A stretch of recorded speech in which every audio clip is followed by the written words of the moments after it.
pertama kali datang ke channel kami, jangan lupa bantu channel kami dan cara klik subscribe, klik lonceng, like dan komennya ya, supaya semakin banyak jiwa-jiwa yang diberkati dan banyak jiwa-jiwa yang menerima Tuhan Yesus sebagai Tuhan dan Juru Selamat. Shalom. Kita sudah memuji menyembah Tuhan, saatnya kita akan mendengarkan firman Tuhan. Ya, pastinya selalu kalau firman Tuhan didengar dengan betul-betul membuka hati untuk Tuhan, pasti kita diberkati.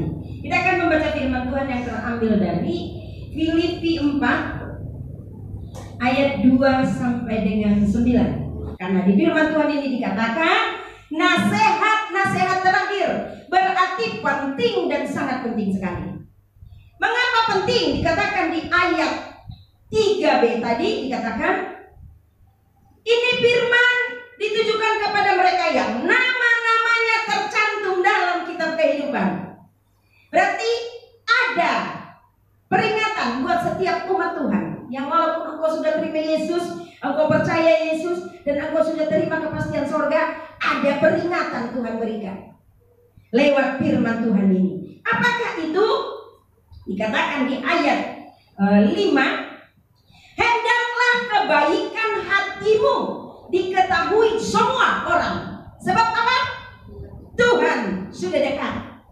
Jadi mengapa lebih keras lagi firman Tuhan disampaikan? Karena Tuhan sudah dekat.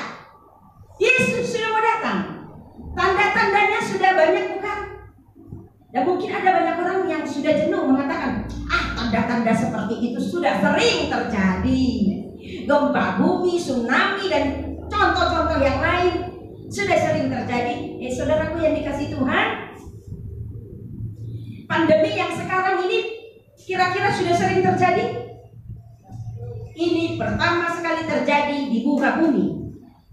Bahkan banyak orang yang mungkin masih menganggap remeh, dikirain ini hanya hal biasa. Tapi ini terjadi untuk seluruh dunia, bukan hanya Indonesia yang mengalami. Tetapi saudaraku yang dikasih Tuhan, saya tidak mau bahas pandemi, tapi sungguh itu mungkin salah satu tanda-tanda untuk menunjukkan kepada kita bahwa Tuhan sudah dekat. Jadi Tuhan kasih peringatan. Maka dikatakan, hai umat Tuhan, engkau yang sudah percaya Yesus, hai umat Tuhan, engkau yang sudah rajin beribadah sekalipun, hai umat Tuhan, engkau yang sudah ambil bagian dalam pelayanan pekerjaan Tuhan, hai umat Tuhan, engkau yang sudah namanya terdaftar di buku kehidupan di sorga, dikatakan hendaklah kebaikan hatimu diketahui semua orang, sebab Tuhan sudah dekat. Maka tema firman Tuhan untuk kita adalah hari ini dikatakan di sini kebaikan hatimu.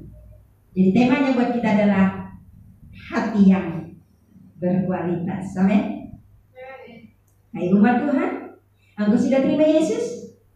Engkau sudah terima jaminan kerajaan surga? Karena engkau sudah lahir baru? Miliki hati yang berkualitas. Jadi hati yang berkualitas itu yang Tuhan butuhkan. Maka dikatakan hendaklah kebaikan hatimu diketahui semua orang. Mungkin kita berpikiran begini, kalau kebaikan hati kita diketahui semua orang, kita harus punya uang banyak, kita sumbang sana sumbang sini supaya orang tahu kita baik.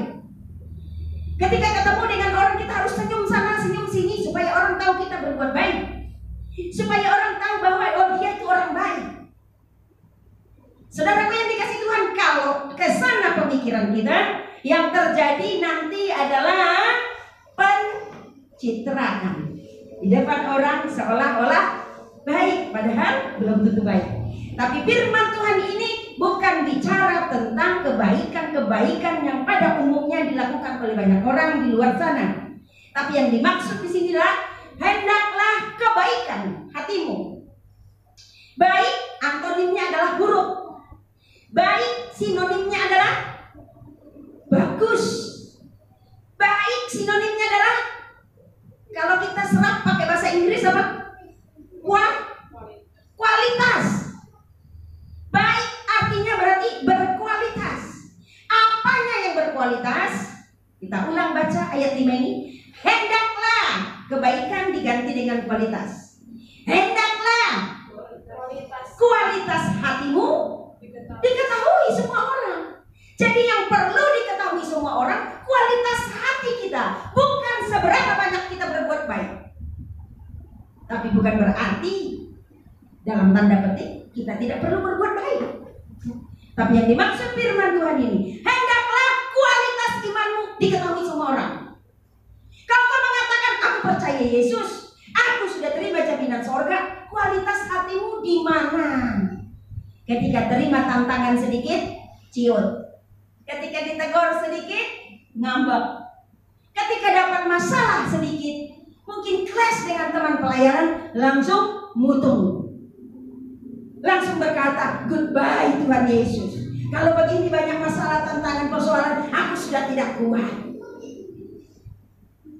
Tapi yang benar adalah tunjukkan kualitas imanmu. Tunjukkan pesona hatimu. Tuhan kasihmu sungguhlah mempesona, membuat aku terpesona.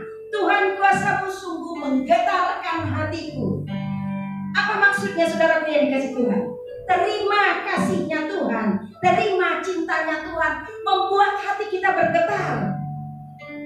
Kalau orang jatuh cinta ketemu satu dengan yang lain, bisa katanya dak dikduk jantungnya bergetar, ada getaran, berarti ada cinta.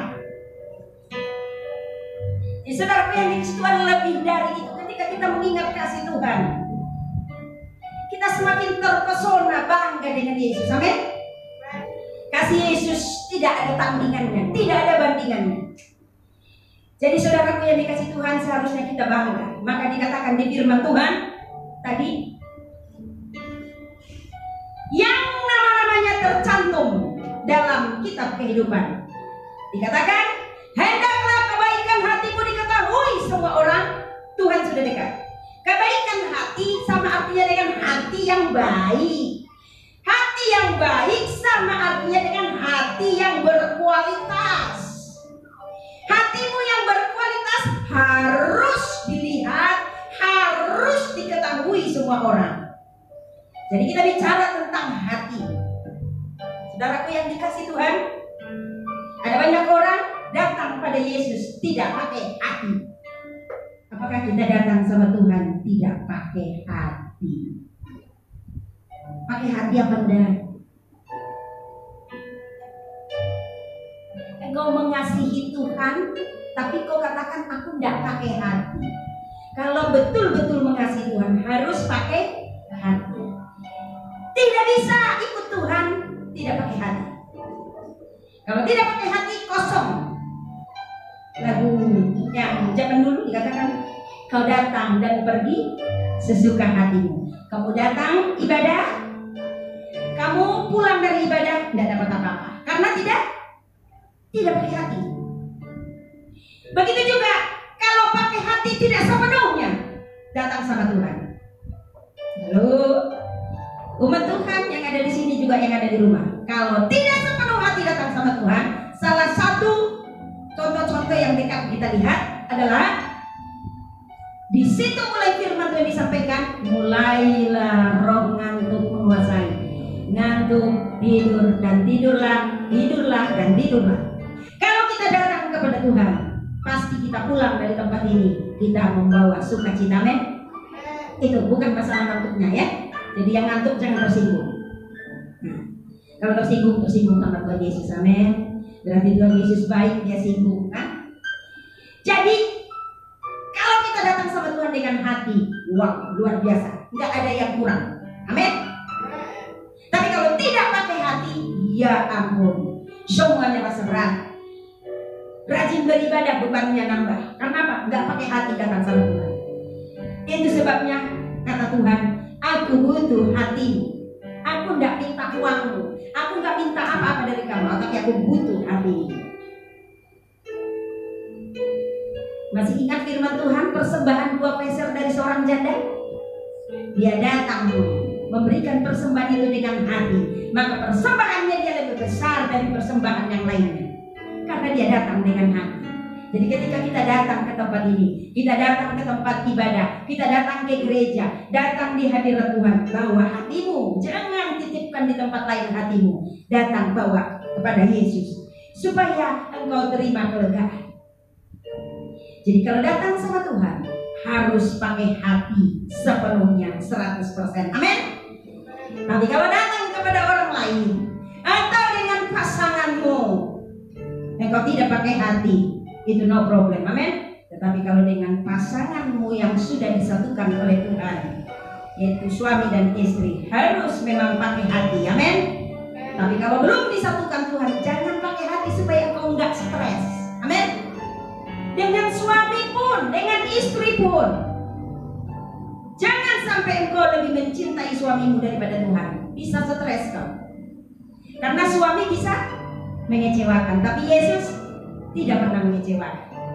Jangan sampai engkau lebih cinta istrimu daripada Yesus. Harus jauh lebih cinta Yesus, karena istrimu bisa masak kurang enak, nanti engkau kecewa. Tapi kalau Yesus, masakannya selalu enak, amin. Apa yang Yesus masak setiap hari? Firman-Nya, tidak pernah ada yang kurang. Diramu sedemikian rupa, lewat berbagai cara firman itu disampaikan. Kadang dimasak, diramu lewat pimpinan Roh Kudus, lewat hamba Tuhan A, hamba Tuhan B, hamba Tuhan C, dengan berbagai variasi disampaikan firman Tuhan itu. Berarti dihidangkan dengan berbagai cara supaya firman itu lebih lezat dan enak. Jadi masakan dari Tuhan Yesus lewat firman Tuhan tidak pernah yang namanya tidak lezat, tapi lezat dan nikmat. Jadi datang pada Yesus, bawa hatimu sepenuhnya dan berharaplah sepenuhnya kepada Yesus. Tetapi kalau kau datang kepada manusia, kau berikan hatimu 100% kepada manusia, apa iya manusia bisa menjadi pengharapanmu? Manusia tidak bisa menjadi pengharapan kita, siapapun dia. Bahkan orang tua sekalipun, kita tidak bisa berharap sepenuhnya kepada orang tua. Apalagi dengan teman, dengan sahabat, dengan pacar, atau bahkan dengan suami, atau dengan istri. Engkau berharap dia setia kepada engkau, tapi dia adalah manusia. Manusia tetaplah manusia, tetapi Tuhan tetaplah Tuhan. Berharap kepada Tuhan tidak pernah kecewa, tapi berharap kepada manusia siap-siap kecewa. Amin. Siap kecewa? Kalau begitu berharaplah. Shalom buat kalian yang baru pertama kali datang ke channel kami. Jangan lupa bantu channel kami dengan cara klik subscribe, klik lonceng, like dan komennya ya, supaya semakin banyak jiwa-jiwa yang diberkati dan banyak jiwa-jiwa yang menerima Tuhan Yesus sebagai Tuhan dan Juru Selamat. Tuhan Yesus.